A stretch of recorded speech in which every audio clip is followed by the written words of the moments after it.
Telangana capital news కి స్వాగతం. బులెటిన్ల ముందుగా హెడ్లైన్స్.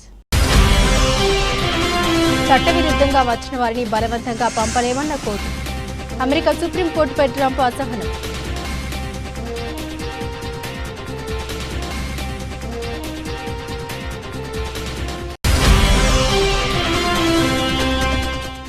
దోహా డైమండ్ లీగ్ లో అదరగొట్టిన నీరజ్ చోప్రా. నీరజ్ చోప్రాకు ప్రధాని మోదీ అభినందనలు.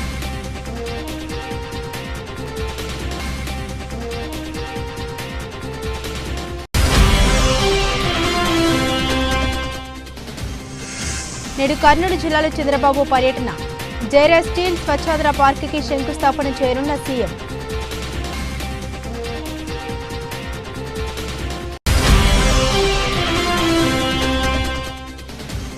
కరీంనగర్ సింహ గర్జన. ఉద్యమ రథసారథి కేసీఆర్ ప్రసంగం.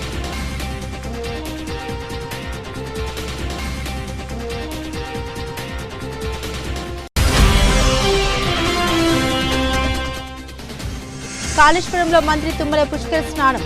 5 కిలోమీటర్ల మేర నిలిచిన వాహనాలు.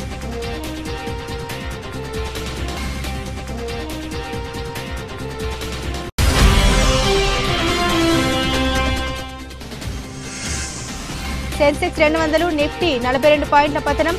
కుదేలైన సెరబీ షేరు 10% క్షీణత.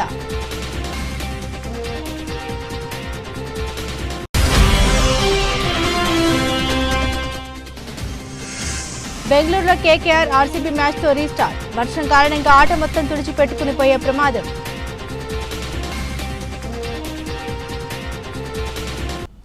అమెరికా సుప్రీంకోర్టు ఇచ్చిన ఓ తీర్పుపై అధ్యక్షుడు డొనాల్డ్ ట్రంప్ తీవ్ర ఆగ్రహాన్ని వ్యక్తం చేశారు.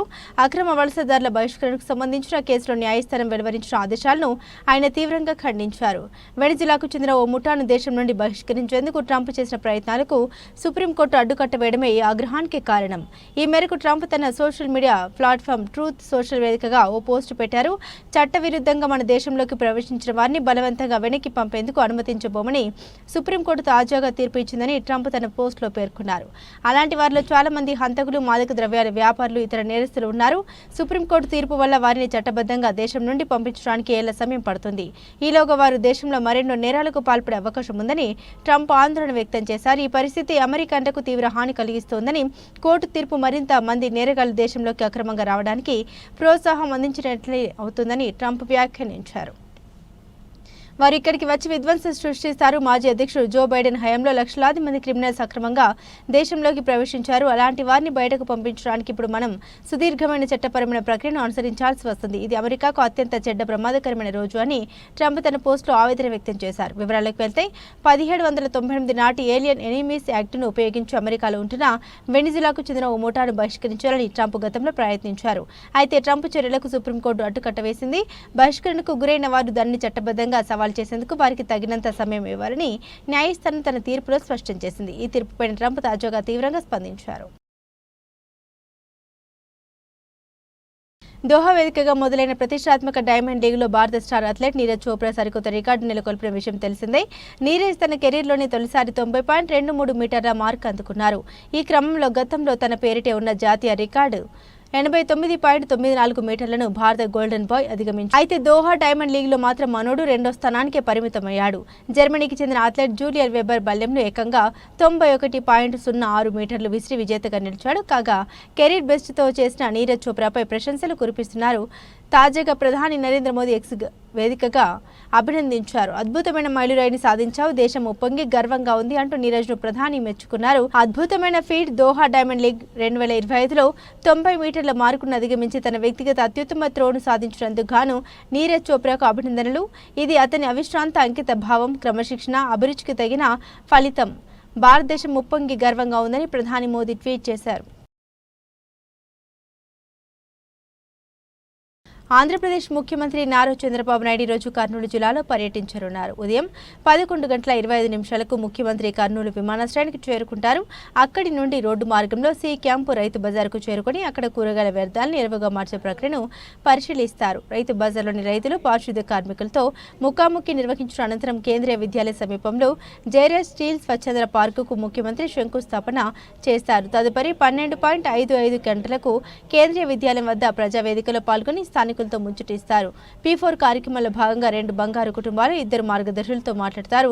తర్వాత ప్రజావేదిక సభలో ప్రసంగించనున్నారు. మధ్యాహ్నం 3:30 నుండి 5 గంటల వరకు టీడీపీ ముఖ్య నాయకులతో సమావేశమై ఎన్నికల్లో పార్టీ గెలుపుకు కృషి చేసిన వారికి చంద్రబాబు అభినందన తెలియజేస్తారు. ప్రభుత్వ కార్యక్రమాలను ప్రజలకు తీసుకెళ్లే విధంగా పార్టీ శ్రేణులకు దిశానిర్దేశం చేయనున్నారు. అనంతరం 5:30 కర్నూలు విమానాశ్రయానికి చేరుకుని హైదరాబాద్కు పయనమవుతారు. బీఆర్ఎస్ వర్కింగ్ ప్రెసిడెంట్ మాజీ మంత్రి కేటీఆర్కు మరో ప్రతిష్టాత్మక ఆహ్వానం అందింది. బ్రిటన్లో జరిగే ఐడియాస్ ఫర్ ఎన్టీఆర్ 2025 సదస్సుకు రావాలంటూ బ్రిడ్జ్ ఇండియా సంస్థ ఈ ఏడాది మార్చి నెలలో కేటీఆర్ను ఆహ్వానించింది. ఈ ఆహ్వానం మేరకు మే 30న లండన్లోని రాయల్ లాంగ్స్టర్ హోటల్లో జరిగే సదస్సుకు కేటీఆర్ ముఖ్య వక్తగా వెళ్లనున్నారు. తాజాగా లండన్ కేంద్రంగా కార్యకలాపాలు నిర్వహిస్తున్న ప్రముఖ ఆటోమొబైల్ ఇంజనీరింగ్ సర్వీసెస్ సంస్థ Pragmatic Design Solutions Limited PDSL యూకేలోని వార్విక్ టెక్నాలజీ ఫామ్లో ఏర్పాటు చేసిన తమ నూతన కేంద్రాన్ని ప్రారంభించాల్సిందిగా కేటీఆర్ను ఆహ్వానించింది. ఈ ఆహ్వానం మేరకు మే 30న కేటీఆర్ వార్విక్ యూనివర్సిటీ సైన్స్ పార్క్లోని పరిశోధన కేంద్రాన్ని ప్రారంభించనున్నారు. ఇన్నోవేషన్ మరియు రీసెర్చ్ రంగాల పట్ల కేసీఆర్ వినూత్నమైన దృక్పథం, అంతర్జాతీయ స్థాయిలో భాగస్వామ్యాల స్థాపన, ఇన్నోవేషన్ ప్రోత్సాహకానికి ఆయన పెట్టిన కృషి తమ సంస్థ విధానాలకు అనుగుణంగా ఉందని ఆయన చేతుల మీదుగా తమ కేంద్రం ప్రారంభించుకోవడం గర్వకారణంగా భావిస్తున్నామని ఈ సంస్థ డైరెక్టర్ క్రాంతి పుప్పాల పేర్కొన్నారు. ప్రత్యేక తెలంగాణ రాష్ట్ర సాధన కోసం 2001 ఏప్రిల్ 27న జలదృశ్యంలో గులాబీ జెండా ఎగురవేసిన కేసీఆర్ ఆ తర్వాత సరిగ్గా 20 రోజులకు 2001 మే 15న గురువారం రోజున కరీంనగర్లో సింహగర్జన వినిపించారు. ప్రత్యేక రాష్ట్ర ఉద్యమ సాధనలో మొట్టమొదటిదైన ఆ బహిరంగ సభకు లక్షలాదిగా జనం స్వచ్ఛందంగా తరలివచ్చి తెలంగాణ రాష్ట్రం ఇవ్వాల్సిందే అంటూ తీర్మానించారు. 22 ఏళ్ల క్రితం కేసీఆర్ ఆ సభలో గంటసేపు చేసిన ప్రసంగం తెలంగాణకు జరిగిన అన్యాయాన్ని చెప్పడమే కాదు, తెలంగాణ రాష్ట్రం సాధన విషయంలో ఉన్న అపోహల్ని కూడా నివృత్తి చేశారు. నా ప్రాణం పోయినా సరే ప్రత్యేక తెలంగాణ సాధించి తీరుతా, ఉద్యమానికి వెన్నుపోటు పొడిచే సమస్య లేదు. ఒకవేళ అలాంటి పని గనుక నేను గాని నాతో పాటు ఈ వేదికపై కూర్చున్న నాయకులు గాని పాల్పడితే మమ్మల్ని రాళ్లతో కొట్టి చంపండి. రేపటి తెలంగాణ రాష్ట్ర రాజధాని హైదరాబాద్లో భూకంపం వచ్చింది. ఈ భూకంపం నుండి వేలాది గులాబీ పూలు పుట్టుకొచ్చాయి. నేను ఈ రోజు హైదరాబాద్లో బయలుదేరి కరీంనగర్ వస్తుంటే ఎక్కడ చూసినా ఈ గులాబీ పూలే కనిపించాయి. ఈ భూకంపంలో కొన్ని రాజకీయ వలసలు కూడా ప్రారంభమయ్యాయి. నేను బక్కపల్చగా ఉండవచ్చు, కానీ 3 కోట్ల మంది తెలంగాణ ప్రజల మద్దతే నాకున్న బలం. ఇదే సహకారం మద్దతు అందిస్తే శాంతియుతంగా ప్రజాస్వామ్య పద్ధతిలో ప్రత్యేక రాష్ట్రం సాధించి తీరుతాం. ప్రత్యేక రాష్ట్ర సాధన కోసం ప్రాణ త్యాగానికైనా సిద్ధం. ఈ లక్ష్య సాధనలో వెనుకడుగు వేస్తే నన్నే కాకుండా తెలంగాణ రాష్ట్ర సమితి నాయకులు ఎవరినైనా ప్రజలు రాళ్లతో కొట్టి చంపవచ్చు. ఉద్యమ నిర్మాణంలో చిత్తశుద్ధి చూపని నాయకులు నిలదీసే విధంగా తెలంగాణ ప్రజానికంలో చైతన్యం తీసుకురావడం మా లక్ష్యం. తెలంగాణ సింహగర్జన సభ తెలంగాణ రాష్ట్ర ఏర్పాటును కోరుతుంది. ఇన్నేళ్లుగా దగాపడ్డ తెలంగాణ ఇక మౌనంగా ఉండలేదు. ప్రత్యేక రాష్ట్రాన్ని సాధించే వరకు 3 కోట్ల ప్రజలు సింహాలై గర్జిస్తారన్నారు.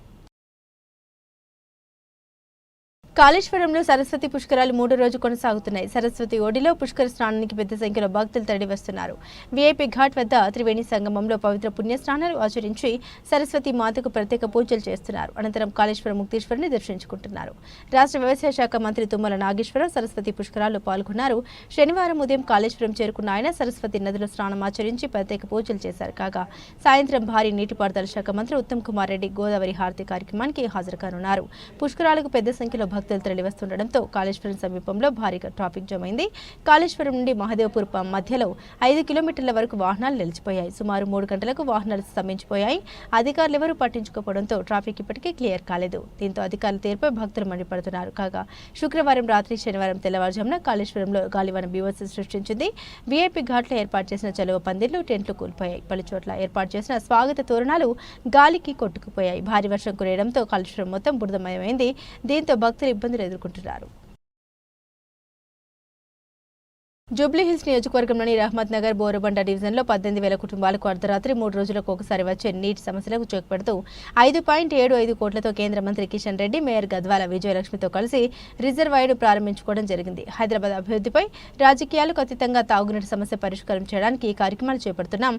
గత 10 సంవత్సరాల్లో 13.80 లక్షల కనెక్షన్లు పెరిగాయి. నీటికి సంబంధించి వినియోగానికి సంబంధించి గతంలో కృష్ణా గోదావరి నుండి వచ్చే నీరు తప్ప ఒక ఎంఎల్ వాటర్ కూడా సప్లై చేసే ఇన్ఫ్రాస్ట్రక్చర్ లేదు. దాదాపు 7,000 కోట్లతో 20 టీఎంసీల నీటిని తీసుకొచ్చే టెండర్ల ప్రక్రియ జరుగుతుంది. రాబోయే కాలంలో నగరం పెరుగుతున్న దృష్ట్యా తాగునీటి సమస్య పరిష్కారం చేయడానికి కేంద్ర మంత్రి కిషన్ రెడ్డి పార్లమెంట్ సభ్యుడిగా సహకరించాలని రాష్ట్ర ప్రభుత్వం తరపున గతంలో కోరం.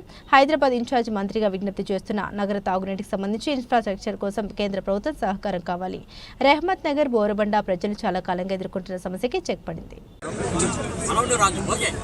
అనేక సంవత్సరాలుగా ఈ రిజర్వాయర్ పనులు వేగవంతంగా పూర్తి చేయాలని ఇక్కడ ఉన్నటువంటి స్థానికంగా చుట్టుపక్కల రహమత్ నగర్ కానీ బోడబండ కానీ మిగతా చుట్టుపక్కల కాలనీలకు సంబంధించినటువంటి ప్రజలకు తాగునీటి సౌకర్యం కల్పించాలని అనేక రోజులుగా ఆందోళన చేస్తూ ఉన్నాం. మరి చాలా సంవత్సరాలుగా ఇది ప్రారంభించినప్పటికీ కూడా మరి అనేక ఆందోళన తర్వాత ఈరోజు మరి అది పూర్తయి ప్రజలకు నీరు అందించే విధంగా రిజర్వాయర్ను పూర్తి చేసుకోవడము చాలా సంతోషం. చాలా సంవత్సరాల కళ ఇది. మరి ఈరోజు మనకందరికీ తెలుసు ఈ ప్రాంతము ముఖ్యంగా వెనుకబడిన ప్రాంతం. ఇక్కడ బస్తీలు కాలనీలు ఉన్నప్పటికీ కూడా బస్తీలు మరి నిర్లక్ష్యానికి గురవుతున్నటువంటి విషయం అందరికీ తెలుసు. మరి చాలా సంతోషం ఈరోజు మంచినీటి సమస్య ఈ రిజర్వాయర్ కారణంగా ఇక్కడ ప్రజలకు స్పష్టంగా రావాల్సినటువంటి సమయం కానీ రావాల్సినటువంటి వాటరు కోట కానీ తప్పకుండా వచ్చేటువంటి అవకాశం ఉంటుంది. ఈరోజు హైదరాబాదు ఇంతకుముందు పెద్దలు ప్రభాకర్ గారు చెప్పినట్టు దేశంలోనే అభివృద్ధి చెందుతున్నటువంటి నగరం, చాలా వేగవంతంగా ముందుకెళ్తున్నటువంటి నగరం. అన్ని రకాలుగా ఈరోజు హైదరాబాద్ నగరము అన్ని రంగాలలో ముందుకెళ్తూ ఉంది. ఇక్కడ ఆల్మోస్ట్ తెలంగాణలో 33% పాపులేషన్ హైదరాబాద్లో ఉంది. కేంద్ర మంత్రి కిషన్ రెడ్డి గారి చేతుల మీదుగా మేయర్ గారి చేతుల మీదుగా ఈ యొక్క నీటి సరఫరా ప్రారంభోత్సవం చేసుకున్నాం. వాస్తవంగా హైదరాబాద్ ఈ రాష్ట్ర రాజధాని. హైదరాబాద్కు సంబంధించిన అభివృద్ధికి సంబంధించి రాజకీయాలకు అతీతంగా ఇక్కడ అన్ని జిల్లాల నుంచి వస్తారు కాబట్టి అందరూ కూడా ఈ హైదరాబాద్ ప్రజల యొక్క ముఖ్యమైన త్రాగునీటి సమస్యకు సంబంధించి బాధ్యతగా అందరం మనం కార్యక్రమం తీసుకుంటూ ఉన్నాం. అయితే గతంలో 8 లక్షల కనెక్షన్లు ఉంటే ఇప్పుడు ఈ 10 సంవత్సరాలు 11 సంవత్సరాల్లో 13,80,000 కనెక్షన్లకు పెరిగినాయి. కానీ నీటికి సంబంధించిన వినియోగానికి సంబంధించి గతంలో కృష్ణా గోదావరి నుంచి వచ్చేటువంటి నీళ్లు తప్ప ఒక్క MLD వాటర్ కూడా మనం ఇక్కడికి సరఫరా చేసుకునేటువంటి ఇన్ఫ్రాస్ట్రక్చర్ క్రియేట్ చేసుకోలేకపోయినాం. ఇప్పుడు మళ్ళొక్కసారి దాదాపు 7,000 కోట్లతోటి 20 TMCలు తీసుకొచ్చే ప్రణాళిక టెండర్ల ప్రక్రియలో ఉంది. దాంతోపాటుగా రాబోయే కాలంలో ఎందుకంటే నగరం పెరుగుతూ ఉంది, దాని ప్రకారంగా త్రాగునీటికి సంబంధించినటువంటి సమస్యలు పరిష్కరించాలి. కాబట్టి ఈరోజు పెద్దలు కిషన్ రెడ్డి గారు కేంద్ర మంత్రిగా ఈ ప్రాంత పార్లమెంటు సభ్యుడిగా వరంగల్ శివనగర్ తమ్మెర పోతన భవన్లో వరంగల్ జిల్లా ఆల్ ట్రేడ్ యూనియన్స్ ఆధ్వర్యంలో విలేకరుల సమావేశం నిర్వహించడం జరిగింది. ఈ విలేకరుల సమావేశంలో ఏఐటీయూసీ జిల్లా కార్యదర్శి గన్నారపు రమేష్, సిఐటియు జిల్లా కార్యదర్శి ముక్కెర రామస్వామి, ఐఎఫ్టియు జిల్లా అధ్యక్షుడు గంగుల దయాకర్, ఐఎన్టీయూసీ జిల్లా కార్యదర్శి పాషం రవి, బీఆర్టీయు జిల్లా నాయకుడు యాకూబ్, ఏఐసీసీటీయు జిల్లా కార్యదర్శి అక్కెనపల్లి యాదగిరి ముఖ్య అతిథిగా పాల్గొని మాట్లాడారు. మే 20వ తారీఖున జరగవలసిన దేశవ్యాప్త సార్వత్రిక సమ్మెను కేంద్ర కార్మిక సంఘాల పిలుపు మేరకు ప్రత్యేక పరిస్థితులకు అనుగుణంగా 2025 జూలై 9కి తాత్కాలికంగా వాయిదా వేయడం జరిగిందన్నారు. వరంగల్ జిల్లాలో వివిధ రంగాల్లో పెద్ద ఎత్తున ప్రచారం నిర్వహించి సమ్మె నోటీసులు ఇచ్చి 13 మండలాల్లో విస్తారంగా కార్మికుల్లోకి మే 20న సార్వత్రిక సమ్మె గురించి ప్రచారం చేయడం జరిగింది. ఈ సమ్మె వాయిదాను కార్మికులందరూ అన్యథా భావించకుండా ఇంకా ఎక్కువ కష్టతో చట్టాలను రక్షించుకోవడం కోసం పనిచేయాలని 2025 జూలై 9న సమ్మెను విజయవంతం చేయాలని కార్మికులకు పిలుపునిచ్చారు. ఈ విలేకరుల సమావేశంలో సిఐటియు జిల్లా అధ్యక్షులు ఎం సాగర్, ఏఐటీయూసీ జిల్లా అధ్యక్షుడు చిన్నకేశవులు అధ్యక్షత వహించారు. ఎలగంటి రాజేందర్, ఏఐటియు జిల్లా కార్యదర్శి, ఏఎఫ్టియు జిల్లా నాయకుడు ఐలయ్య, యాకోబ్ తదితరులు పాల్గొన్నారు. ఉద్దేశము ఏంటంటే దేశవ్యాప్తంగా మే 20వ తేదీన జరుగుతున్నటువంటి సార్వత్రిక సమ్మె ఏదైతే ఉందో అది వాయిదా పడడం జరిగింది. ఆ సమ్మె జూలై 9వ తేదీన మళ్ళీ నిర్వహించాలని చెప్పేసి జాతీయ కార్మిక సంఘాలు పిలుపులో భాగంగా ఈ సమ్మెను తాత్కాలికంగా వాయిదా జరుగుతూ ఉంది. ఈ యొక్క దేశవ్యాప్త సార్వత్రిక సమ్మె వరంగల్ జిల్లాలో ఇప్పటి వరకు దఫల వారీగా కార్యక్రమాలు చేయడం జరిగింది. నర్సంపేటలో ఒక కార్యక్రమం సదస్సు పెట్టడం జరిగింది. వర్ధనపేటలో సదస్సు పెట్టడం జరిగింది. అన్ని కార్మిక సంఘాలకు సంబంధించినటువంటి అన్ని సెక్టార్లలో సమ్మె ప్రభావాన్ని ఉధృతము ఆల్ ట్రేడ్ నాయకత్వము చేయడం జరిగింది. ఈ యొక్క సమ్మె పహల్గామలో జరిగినటువంటి మే 9వ తేదీన జరిగినటువంటి ఉగ్రవాదుల దాడి ఏదైతే ఉందో దానికి ఈ ప్రధానమంత్రి నరేంద్ర మోడీ దానికి పూర్తి బాధ్యత వహించాలని చెప్పి 8 గంటల పని దినాలను తీసేసి 12 గంటల పని దినాలను తీసుకురావాలని చెప్పేసి ఈ బీజేపీ ప్రభుత్వం చూస్తూ ఉన్నది. ఈ నరేంద్ర మోడీ ఇప్పటికైనా కళ్ళు తెరిచి ఈ కార్మికుల పట్ల ఉన్నటువంటి ఈ చట్టాలను మొత్తం 4 చట్టాలు ఏవైతే ఉన్నాయో వాటిని వెనక్కి తీసుకోవాలని చెప్పి కానీ లేని పక్షంలో భారతదేశంలో ఉన్నటువంటి కార్మిక వర్గాన్ని మొత్తము ఏకదాటిగా తీసుకొచ్చేసి పెద్ద ఎత్తున ఆందోళన కార్యక్రమాలు ఉధృతమైన పోరాటాలు చేస్తామని చెప్పేసి అనేది ఈ పోరాటాలకు పూర్తి బాధ్యత బీజేపీ ప్రభుత్వమే నరేంద్ర మోడీ వహించేయాలని చెప్పేసి అనేది మేము ఈ బీజేపీ ప్రభుత్వానికి కార్మిక వర్గం పక్షాన మేము డిమాండ్ చేస్తూ ఉన్నాం. నా పేరు గన్నార రమేష్, ఏఐటీసీ వరంగల్ జిల్లా ప్రధాన కార్యదర్శి. వడ్లను కొనుగోలు చేయాలని ఆవేదన వ్యక్తం చేస్తున్న మహిళ రైతు కొనుగోలు కేంద్రాలకు తీసుకొచ్చిన ధాన్యాన్ని 45 రోజులైనా కొనడం లేదని మహిళా రైతు ఆవేదన. వివరాల్లోకి వెళ్తే మహబూబాబాద్ జిల్లా నరసింహులపేట మండల కొనుగోలు కేంద్రంలో సకాలంలో తూకం వేయకపోవడంతో అకాల వర్షం కురవడంతో తడిసి ముద్దైన ధాన్యం లంచం ఇవ్వడం లేదని తన వడ్లు కొనడం లేదని ఆరోపిస్తున్న మహిళ భర్త లేకపోయినా కష్టపడి పండించారని తనని ఆదుకోవాలని వేడుకుంటున్న మహిళ. మాది లలితండ గుగులోతు మల్లమ్మ 5 కేబీలు ముంగు ముడుగు 5 కేబీల ఒడ్లు పోసిన నేను 15 డబ్బాల ఒడ్లు నాది పోసింది. జల్లడ పట్టించిన అందరితోని కూలలకు పెట్టి జల్లడ పట్టించి ఇక నేను కాంట పెట్టు అంటే ఇక చెప్పంగా కాంట పెట్టించినారు. ఫస్ట్ తారీఖు నాడు కాంట పెట్టించి ఇక ఎనుకోవన్నోళ్ళది బస్తాలు మొత్తం వేస్తుంది. ఏంది శోభ, ఏంది ఉమా, మరి నా ఒడ్లు ఎన్ని రోజులు ఉంటారు బిడ్డ మీరు? నేను ఒక లేడీస్ను, నాకు మొగ దగ్గర లేనిది నేను గింత ముంగుమడుగు లాల్తాండా నుంచి నేను ముంగుమడుగుకు నేను నడిచి రావాలంటే 7 రోజులు రావాలా బిడ్డ? నేను దండం పెడతారా? నా బిడ్డలు ఉన్నారు, నేను ఒక ఆడదానికి ఇక ఆలోచన చేసి నా బస్తాలు కాసు రారికి ఎప్పిరారా బిడ్డ అని అన్నా. ఇప్పుడు ఎప్పిస్తా అప్పుడు ఎప్పిస్తా అని అన్నారు. అయితే ఇందలే మా మరిది బాబురాకు నాకు ఆయన ఏం చేసిండు, నీ ఓట్లు నా ఓట్లు కలవవద్దా అని ఆయన వచ్చి బండ బూతులు నాకు ఇంటికాడ వచ్చి తిట్టిండు. కానరాని కూతులు చావాలని అనిపించింది. ఎస్ఐ దగ్గర పోయినా ఎస్ఐ ఏమన్నాడు, ఎందుకమ్మా నీవు చచ్చేది, నేను ఆయనకు పిలిపిస్తా, నేను న్యాయం చేస్తా, నీ ఒంటరి మహిళ నువ్వు ఎందుకు చేస్తావు నువ్వు? ఎస్ఐ ఆయనకు నాతో గొడవ పెట్టుకున్నారని నా మరిదికి పిలిచిండు. పిలిచి ఎస్ఐ ఏంది ఒంటరి మహిళలకు ఇట్లా తిట్టేస్తాం, అంత అవసరమా నీకు? ఎందుకు తిట్టినావు? నీ ఓట్లు ఏదైనా అంటే ఆయికబులు చూసుకుంటారు. ఆమెకు ఇంటి మీద పోయి కొట్టేది తిట్టేది నీది ఎక్కడదని ఎస్ఐ ఆయన తప్పైందంట. అమ్మ తప్పని అన్నాడు. ఇక ఊకో అమ్మ, ఇంకోసారి నీ జోలికి అంటే ఆయన అనుకునే శిక్ష పెడతా కానీ ఊకో మల్లమ్మ, ఇక నీ ఒడ్లు నేను లారీకి పోమని దోలుతా, నేను దోలిస్తా, ఇక నీ పోమని ఇవాళ నుంచి 10-12 రోజులు అయింది. ఎస్ఐ చెప్పిండు. ఎస్ఐ చెప్పి ఏందమ్మా అని అంటే ఇప్పుడు పెట్టిస్తా అప్పుడు పెట్టిస్తా అని వాళ్ళకు దగ్గర వండి 1000, 1500, 2000 లంచాలు ఎవరు ఇస్తారో వెనక వన్నోళ్ళకు భిక్య నాయకుడు మా రవి వాళ్ళు అందరిగా గులాబ్ సింగ్ ఇక రావుడు. కేపీహెచ్పీ పోలీస్ స్టేషన్ పరిధి సర్దార్ పటేల్ నగర్లో 4 రోజుల క్రితం జరిగిన వెంకటరమణ అనే వ్యక్తి హత్య కేసును ఛేదించారు పోలీసులు. హత్యకు పాల్పడ్డ ప్రధాన నిందితుడు పంపెన అయ్యప్ప స్వామి అలియాస్ పవన్లతో పాటు హత్యకు సహకరించిన 4 నిందితుల అరెస్ట్, రిమాండ్. 8 ఏళ్ల క్రితం తాను ఇష్టపడిన యువతిని వెంకటరమణ వివాహం చేసుకున్నాడని, కక్ష పెంచుకుని హత్యకు పాల్పడిన పవన్ ఒక సెల్ ఫోన్, హత్యకు వాడిన కత్తి స్వాధీనం. బాలానగర్ లిమిట్స్లో కుకట్పల్లి డివిజన్లో ఉన్న కేపీహెచ్బి పోలీస్ స్టేషన్ పరిధిలో ఈ నెల 11-12 ఇంటర్వ్యూనింగ్ నైట్ రోజున ఒక ఇన్సిడెంట్ జరిగింది. ఇది మర్డర్ జరిగింది. దీనికి సంబంధించి డీటెయిల్స్ ఏంటంటే, హత్యకు గురైన వ్యక్తి పేరు కాళ్ళ వెంకటరమణ అనబడే వ్యక్తి. 32 ఇయర్స్ ఉంటాయి, డ్రైవర్గా పనిచేస్తాడు. ఇతన్ని పంపెన అయ్యప్ప స్వామి అలియాస్ పవన్ అనే అతను ఏవన్ ఇతనికి 27 సంవత్సరాలు. ఇతను ఒక పదునైన చాకుతోటి హార్ట్ మీద పొడిచి చంపడం జరిగింది. ఈ హత్యకి సంబంధించిన పూర్వాపరాలు ఏంటంటే, ఈ ఏవన్ అక్యూజ్డ్ ఎవరైతే ఉన్నాడో ఈ అయ్యప్ప స్వామి అలియాస్ పవన్ అనే అతను, ఇతను వాళ్ళ ఊర్లో ఉన్నప్పుడు, ఇతను ఏపీ స్టేట్కి చెందిన వాళ్ళు. ఏపీ స్టేట్లో వాళ్ళ స్వగ్రామంలో ఉన్నప్పుడు ఒక లేడీతోటి అతన్ని ఆ లేడీని వన్ సైడ్గా లవ్ చేసినాడు. ఆ లేడీ కూడా యాక్సెప్ట్ చేయలేదు, వాళ్ళ పేరెంట్స్ కూడా యాక్సెప్ట్ చేయలేదు. డినై చేసి ఈ వెంకటరమణ అనే వ్యక్తికి ఇచ్చి మ్యారేజ్ చేసినారు. అప్పటి నుంచి ఈ ఎవరైతే అక్యూజ్ ఉన్నాడో అయ్యప్ప స్వామి తాగుడికి అలవాటయ్యి ఆ లేడీని మర్చిపోలేక వాళ్ళ ఫ్రెండ్స్ తోటి తరచుగా డిస్కస్ చేస్తూ ఉండేవాడు. అయితే అనుకోకుండా అతను కూడా ఉద్యోగం కోసం ఈ మధ్యన హైదరాబాద్ వచ్చాడు. ఈ ఏవన్ అక్యూజ్ వచ్చి ఈ అమ్మాయిని వేరే దగ్గర చూసి ఫాలో అవుతూ ఈ అమ్మాయి ఉన్న ఇంటి ఏరియాకి, ఈ భగత్ సింగ్ నగర్లో ఉంటారు వీళ్ళు, అక్కడికి వచ్చి తరచుగా తిరగడం చేసేవాడు. దాంతో ఈ భర్త మందలించేవాడు.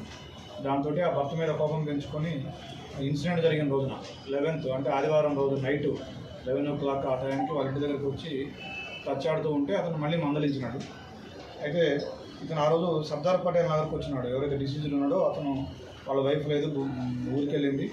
వాళ్ళ వైఫ్ సిస్టర్ వాళ్ళ భర్త ఉంటే ఆయన కూడా ఒక్కడే ఉంటే వీళ్ళిద్దరు వచ్చి అక్కడికి డిన్నర్ చేయడం కోసం వచ్చినప్పుడు అక్కడికి కూడా వచ్చినాడు అక్యూజ్. సర్దార్ పటేల్ నగర్ కూడా వచ్చి అక్కడ కూడా అతనితో గొడవ పెట్టుకున్నాడు. ఆ గొడవ పెట్టుకునే క్రమంలో ఇతను తిట్టగా ఈ వెంకటరమణ తిరిగితే మళ్ళీ వెళ్ళిపోయి మళ్ళీ ఒక 4 వ్యక్తులను తీసుకొని వచ్చి వాళ్ళందరూ ఫ్రెండ్సే, అందులో ఒక 2 స్టూడెంట్స్ కూడా ఉన్నారు. Warangal All India Muslim Personal Law Board ఆధ్వర్యంలో కేంద్ర ప్రభుత్వం తీసుకున్న వక్ఫ్ బోర్డు అమెండ్మెంట్ చట్టానికి వ్యతిరేకంగా రేపు ఆదివారం సాయంత్రం 6 గంటలకు వరంగల్ ఇస్లామియా కాలేజ్ గ్రౌండ్లో భారీ బహిరంగ సభ నిర్వహించనున్నారని, కావున వరంగల్ జిల్లా SC, ST, BC, minority, secular వాదులు పాల్గొని సభను విజయవంతం చేయాలని మీడియా సమావేశం ద్వారా తెలపడం జరిగింది. ఈ కార్యక్రమంలో ముఖ్య అతిథిగా Muslim Personal Law Board president Mohammed Khalid Saifullah, MIM party అధ్యక్షుడు హైదరాబాద్ ఎంపీ అసదుద్దీన్ ఓవైసీ పాల్గొన్నారు. All India Muslim Personal Law Board ఆధ్వర్యంలో కేంద్ర ప్రభుత్వం తీసుకున్న వక్ఫ్ బోర్డు అమెండ్మెంట్ చట్టానికి వ్యతిరేకంగా రేపు ఆదివారం సాయంత్రం 6 గంటలకు వరంగల్లో ఇస్లామియా కాలేజ్ గ్రౌండ్లో భారీ బహిరంగ సభ నిర్వహించనున్నాం. అట్టి సభలో మొత్తం ఉమ్మడి జిల్లా వరంగల్ యొక్క ఎస్సీ, ఎస్టీ, బీసీ మరియు అవే కాక మొత్తం రాజకీయ పార్టీలు, సెక్యులర్ రాజకీయ పార్టీల ప్రతినిధులు కూడా ఇందులో భాగం తీసుకుంటున్నారు. ఇట్టి సభలో శ్రీ ఖలీద్ సైఫుల్లా రెహమానీ గారు అధ్యక్షత వహించనున్నారు. All India Muslim Personal Law Board యొక్క నేషనల్ ప్రెసిడెంట్ వారు మరియు వారే కాకుండా All India Muslim Personal Law బోర్డుకు సంబంధించిన ప్రతినిధులు మరియు Mohammed Asaduddin Owaisi All India Personal Law Board యొక్క member, MIM All India Muslim All India Majlis Ittehad Muslimeen president గారు వారు కూడా ఇందులో ఇచ్చేస్తున్నారు. అందుకు మునుగోడు ఎమ్మెల్యే కోమటిరెడ్డి రాజగోపాల్ రెడ్డికి మంత్రి పదవిపై ఉన్న ధ్యాస అభివృద్ధిపై లేదని, గతంలో తాను ఉప ఎన్నికల్లో గెలిచిన తర్వాత తెచ్చిన నిధుల పన్నులను పర్యవేక్షించకుండా ఎక్కడ వేసిన గొంగడి అక్కడే వేసిన మాదిరిగా ఉందన్నారు. చౌటుప్పల్ పట్టణంలోని కంపెనీలు బెదిరింపులకు గురిచేసి డబ్బులు వసూలు చేస్తున్న ఎమ్మెల్యే భజన బృందం ప్రశ్నించిన వారిపై పోలీసులను అడ్డుపెట్టుకుని అక్రమ కేసులు పెడుతున్నారు. బీఆర్ఎస్ కార్యకర్తలకు బీఆర్ఎస్ పార్టీ అండగా ఉంటుందని ఎవరూ భయపడవద్దు. అధికార పార్టీ నాయకులు కేవలం కమిషన్ల కోసమే కాంట్రాక్టర్లను బెదిరింపులకు గురి చేస్తున్నారని చౌటుప్పల్ మున్సిపల్ కేంద్రంలో మీడియా సమావేశంలో తెలిపిన మునుగోడు మాజీ ఎమ్మెల్యే కూసుకుంట్ల ప్రభాకర్ రెడ్డి, చౌటుప్పల్ వ్యవసాయ కేంద్రంలో గత 20 రోజులుగా వరి ధాన్యం కొనుగోలు చేయాలని ధాన్యం కుప్పలను పరిశీలించి మున్సిపల్ కేంద్రంలో పెండింగ్లో ఉన్న పనుల్ని పర్యవేక్షించిన మునుగోడు మాజీ ఎమ్మెల్యే కూసుకుంట్ల ప్రభాకర్ రెడ్డి, బీఆర్ఎస్ నాయకులు. 18 నెలలు అవుతా ఉంది నువ్వు అధికారంలోకి వచ్చి ఎమ్మెల్యేగా గెలిచి, కనీసం ఈ 22 కోట్ల రూపాయల నిధులు ఖర్చు పెట్టి ఆ పనుల మీద పర్యవేక్షణ చేస్తే ఈ చౌటుప్పల్లో నీళ్ల సమస్య ఉండేదా? అప్పుడు మేము ఉన్నప్పుడు ప్రతి ఇంటికి నీళ్లు ఇచ్చి, ప్రతి ఇంటికి 24 గంటల కరెంట్ ఇచ్చి ప్రజలతోటి మెప్పు పొందినాం. కేసీఆర్ వస్తేనే, ఇక్కడ కేపీఆర్ వస్తేనే ఇవాళ మళ్ళీ ఈ ప్రాంతం అంతా సస్యశ్యామలం అవుతుంది అనేది ఆలోచిస్తా ఉన్నారు. ఖర్చు పెట్టి పనులని వెంటనే పూర్తి చేయాలి. అదే విధంగా వడ్లను వెంటనే కొనుగోలు చేసి పేమెంట్ చేయాలి. ఈ రోడ్ ఏదైతుందో వెంటనే పూర్తి చేసి ఈ షాపు యజమానులు గాని, చౌటుప్పల్ యజమానులకు గాని అందరికి కూడా న్యాయం జరిగే విధంగా చేయాలి. రేషన్ కార్డులలో వాళ్ళకి చేకొడుతోలేకే, వాళ్ళకి భజన చేస్తోలేకే, వాళ్ళకు మేమేలు సమర్పించిన వాళ్ళకే రేషన్ కార్డులు శాంక్షన్ చేస్తా ఉన్నారు. ఎంతో మంది చెప్తా ఉన్నారు. ఇండ్ల విషయం కూడా అదేనట. వాళ్ళ పేర్ల పచ్చి దరిద్రులు కూడా ఇల్లు ఇస్తలేరు, రేషన్ కార్డు ఇస్తలేరు. వాళ్ళకు భజన చేసిన వాళ్ళకే ఇస్తా ఉన్నారు. కాంగ్రెస్ జెండా వాడికి ఇస్తారట, లేకపోతే లేదట. ఇవాళ పోలీస్ స్టేషన్లు కానివ్వండి, ఎంఆర్ఓ ఆఫీసులు కానివ్వండి, అదే విధంగా ప్రభుత్వ ఆఫీసులు కానివ్వండి, కాంగ్రెస్ కార్యాలయాలుగా మారినాయి. ఇవాళ ఇక్కడ ఉన్న పోలీస్ వ్యవస్థను చూస్తే ఆశ్చర్యం అనిపిస్తా ఉంది. ఇక్కడ ఎమ్మెల్యేకు గులాంగిరి చేస్తా ఉన్నారో, లేకపోతే దాసోహం చేస్తా ఉన్నారో, లేకపోతే ఆయన జీతం ఇస్తున్నట్టు ఒక చెప్రాసిలాగా పనిచేస్తా ఉన్నారు అనేది ఈ సందర్భంగా అర్థమవుతుంది. ఎందుకంటే ఒక మాజీ ఎమ్మెల్యేగా మొన్న ఏసీపీకి 5 సార్లు ఫోన్ చేసినా 6 సార్లు ఫోన్ చేసినా ఫోన్ కూడా లిఫ్ట్ చేయని పరిస్థితి. అంటే అధికారుల మీద వీళ్ళు ఎంత జులుం చెలాయిస్తున్నారు అనేది అర్థమైతా ఉన్నది. ఇలా అధికారులు మేము ఇచ్చిన ప్రతి పైసా తోటే, మేము కట్టిన ప్రతి రూపాయితో. దేశీయ స్టాక్ మార్కెట్ల వరుస ర్యాలీకి బ్రేకులు పడ్డాయి. ఐటీ షేర్లలో ప్రాఫిట్ బుకింగ్ జరగడంతో పాటు బ్లూచిప్ సంస్థల పేర్లు నష్టాల్లోకి జారుకోవడం సూచీల పతనానికి ఆజ్యం పోశాయి. వారాంతం ట్రేడింగ్ ముగిసేసరికి 30 షేర్ల ఇండెక్స్ సూచీ సెన్సెక్స్ 200.15 పాయింట్లు కోల్పోయి 82,330.59 వద్ద ముగిసింది. ఇంట్రాడేలో 400 పాయింట్ల వరకు నష్టపోయిన సూచీకి చివరిలో ముదుపరులు కొనుగోళ్లకు మొగ్గు చూపడం భారీ నష్టాల్ని తగ్గించుకోగలిగింది. మరో సూచీ నిఫ్టీ కూడా 42.30 పాయింట్లు కోల్పోయి 25,019.80 వద్ద నిలిచింది. దేశీయ టెలికాం దిగ్గజాల్లో ఒకటైన భారతీ ఎయిర్టెల్ అత్యధికంగా 2.81% నష్టపోయింది. కంపెనీలో సింగ్టెల్ తన వాటాను 1.2% తగ్గించుకోవడం షేర్ పతనానికి ప్రధాన కారణం. దీంతో పాటు హెచ్సిఎల్ టెక్, ఎస్బీఐ, ఇన్ఫోసిస్ టెక్ మహీంద్రా, టీసీఎస్, బజాజ్ ఫిన్సర్, లార్సెన్ అండ్ ట్రూబ్రో, మహీంద్రా అండ్ మహీంద్రా, టైటాన్ షేర్లు నష్టపోయాయి. కానీ హెచ్యుఎల్, ఏషియన్ పెయింట్స్, ఐటీసీ, టాటా మోటార్స్, ఎన్టీపీసీ షేర్లు లాభాలు ముగిశాయి. సూచీలు మళ్లీ నష్టాల్లోకి జారుకున్నాయని ఐటీ, బ్యాంకింగ్, మెటల్ రంగ షేర్లు తీవ్ర ఒత్తిడికి గురి కావడం సూచీల పతనానికి కారణమని Mehta equities senior vice president Prashant Tapse తెలిపారు. రంగాల వారికి చూస్తే ఇండస్ట్రియల్స్ 1.80% లాభపడగా, దీంతో పాటు reality 1.72%, capital goods 1.63%, utility 1.44%, power 1.37%, consumer durable రంగ షేర్లు లాభాలు ముగిశాయి. కానీ ఐటీ, టెక్నాలజీ, మెటల్, బ్యాంకింగ్ రంగ సూచీలు నష్టపోయాయి. మొత్తం మీద ఈ వారంలో సెన్సెక్స్ 2,876.12 పాయింట్లు లేదా 3.61%, నిఫ్టీ 1,011.8 పాయింట్లు లేదా 4.21% చొప్పున పెరిగాయి. పాక్ భారత్ మధ్య ఉద్రిక్తత కారణంగా ఐపీఎల్ 2025 వారం రోజుల పాటు ఆగిపోయిన విషయం తెలిసిందే. అయితే ఈ రోజు నుండి ఐపీఎల్ రీస్టార్ట్ అవుతుంది. మిగిలిన లీగ్ మ్యాచ్లను 6 నగరాల్లో నిర్వహించాలని బీసీసీఐ నిర్ణయించింది. ఈ రోజు రాత్రి 7:30 బెంగళూరులోని చిన్నస్వామి స్టేడియంలో Kolkata night riders, royal Challengers Bengaluru మధ్య మ్యాచ్తో ఐపీఎల్ పునః ప్రారంభం కానుంది. అయితే ఈ మ్యాచ్కు వరుణుడి గండం పొంచి ఉంది. ఈ మేరకు వాతావరణ శాఖ హెచ్చరించింది. వర్షం కారణంగా ఆట మొత్తం తుడిచిపెట్టుకునిపోయే ప్రమాదం ఉన్నట్లు సమాచారం. కానీ చిన్నస్వామి స్టేడియంలో అత్యున్నత డ్రైనేజీ వ్యవస్థ ఉండడం అనేది కాస్త ఊరటనిచ్చే విషయం. ఈ మ్యాచ్కు వరుణుడు కరుణిస్తే ఐపీఎల్ రీస్టార్ట్ ఘనంగా జరుగుతుంది. అందుకే అభిమానులు వరుణ దేవుణ్ణి ఇవాళ కరుణించాలని ప్రార్థిస్తున్నారు. ఇదిలా ఉంటే ఈ సీజన్లో ఆర్సీబీ అద్భుతంగా రాణిస్తున్న విషయం తెలిసిందే. ఇప్పటి వరకు ఆ జట్టు 11 మ్యాచ్లు ఆడి 8 విజయాలతో పాయింట్ల పట్టికలో 2వ స్థానంలో ఉంది. ఇవాల్టి మ్యాచ్లో గెలిస్తే ప్లే ఆఫ్స్కు చేరిన తొలి జట్టుగా నిలుస్తుంది. మరోవైపు ఆడిన 12 మ్యాచ్ల్లో 5 విజయాలు నమోదు చేసింది. పాయింట్ల పట్టికలో 6వ స్థానంలో ఉంది. ఇక ఈ మ్యాచ్ ఓడినా లేక గెలిచిన ఆ జట్టుకు ఎలాంటి ఉపయోగం లేదని చెప్పాలి. ఎందుకంటే ఇప్పటికే కేకేఆర్ ప్లే ఆఫ్స్ అవకాశాలను దాదాపు కోల్పోయింది. బులెటిన్ ముగించే ముందు హెడ్లైన్స్ మరోసారి. చట్టవిరుద్ధంగా వచ్చిన వారిని బలవంతంగా పంపలేమన్న కోర్టు. అమెరికా సుప్రీంకోర్టుపై ట్రంప్ అసహనం.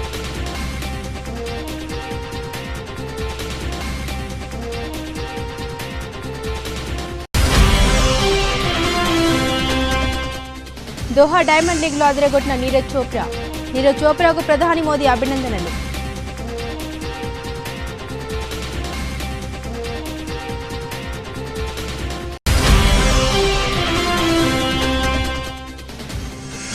నేడు కర్నూలు జిల్లాలో చంద్రబాబు పర్యటన. జైరా స్టీల్ స్వచ్ఛాంధ్ర పార్క్కి శంకుస్థాపన చేయనున్న సీఎం.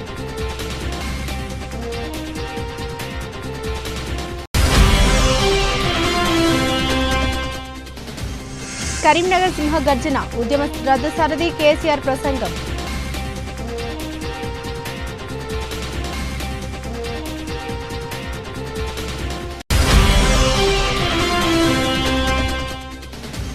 కాళేశ్వరంలో మంత్రి తుమ్మల పుష్కర స్నానం, 5 కిలోమీటర్ల మేర నిలిచిన వాహనాలు.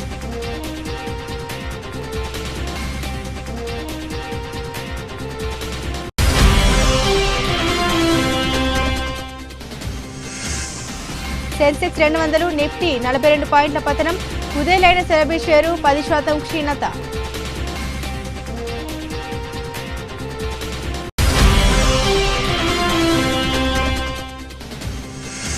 బెంగళూరులో కేకేఆర్ ఆర్సీబీ మ్యాచ్తో రీస్టార్ట్. వర్షం కారణంగా ఆట మొత్తం తుడిచిపెట్టుకుని పోయే ప్రమాదం.